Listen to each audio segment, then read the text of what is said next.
Many of us who remember our favorite stories and books from childhood can attest to how essential reading is part of growing up. In Lhasa, the capital of Tibet Autonomous Region, a children's library, which started out with next to no books, now affords youngsters in the city of opportunity to choose from a vast range of literary classics. Every Saturday, a group of avid young readers get together at the Nornor Children's Library, located in the eastern part of Lhasa. This is their newly discovered paradise. Before the library was established, they used an official account on WeChat called Nornor Storytelling. It debuted during the National Day holiday in 2017 as an audio storytelling platform for Tibetan children. The platform broadcast from a small studio. A group of translators worked to render Chinese and foreign language children's picture books into Tibetan. The recordings were sent to Beijing for post-production. Although they eventually produced more than 400 audio programs and built up a following tens of thousands strong, the shortcomings of this approach had quickly become apparent. 但是我们发现这种是非常单一的这种交流，我们是希望能够线下能够跟小朋友们面对面的去讲故事，所以就产生了做绘本馆这样一个想法。 Tashi Ziren was born in Jianzi, in the southern part of Tibet Autonomous Region. As a child, he was brought up by his uncle. He never saw a picture book. He often says that if, back then, he had had as many picture books as he does now, his life would have been very different. In 2018, he went to Pennsylvania to study early children's education. He discovered that many children in the US, because they were encouraged to read picture books at kindergarten, were reasonably literate by the time they started elementary school. Tashi Ziren could see no reason why children in Tibet couldn't achieve the same level. All they lacked was access to picture books.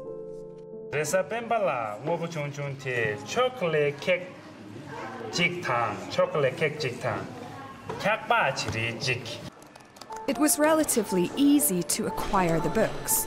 However, it was more of a challenge negotiating the Tibetan language copyright. After dozens of emails back and forth, he finally got the go-ahead to publish the first of the world-famous children's books. A month later, Tibet's children had their first sight of Brown Bear, What Do You See? In their own language. 我们去年挑选了2本，就是这个是棕色的熊，你在看什么？跟这本的那个好饿的毛毛虫，这2本书是我们挑选的针对低幼的绘本。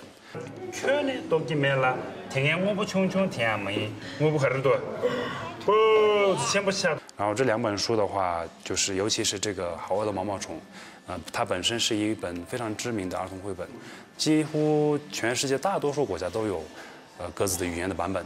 那藏文作为第66个语言被引进，然后大家能够看到以自己的语言的这种形式呈现出来。其实这本书是在我们这边是非常受欢迎的。 Reading is an essential part of growing up. According to studies, children are sophisticated readers of visual texts and able to make sense of complex images on the literal, visual, and metaphorical levels. In the area of early childhood reading, Tibetan can now be considered to be on par with other languages. 我们有传统的东西，对，我们可以说一口流利的藏语，我们可以看一些藏文的书籍，这些是我们属于这个本民族比较传统的部分。但是我们也有更开明和开放的心，我们可以接受更多元的文化，比如说像老师这里的图书馆的英文书籍，我们也可以看啊，是吧？所有的都是一些财富和宝藏，多元让这个世界更美好。 By June this year, their collection had reached well over 1,000 titles.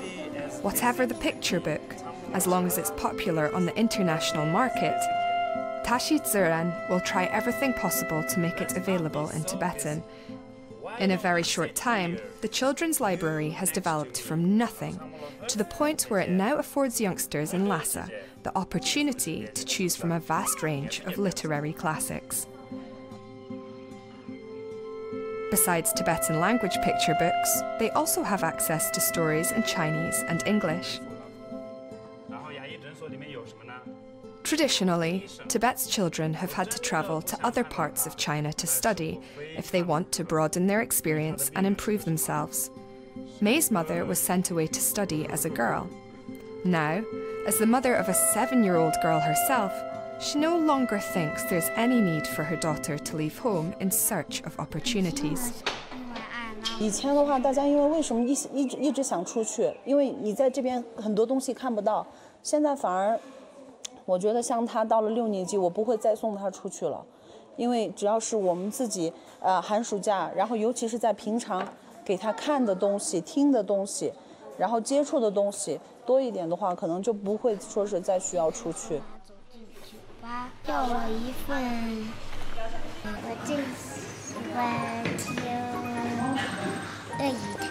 我比较喜欢的是柠檬的滋味、奥特曼的故事、毛毛虫、索菲亚的完别的故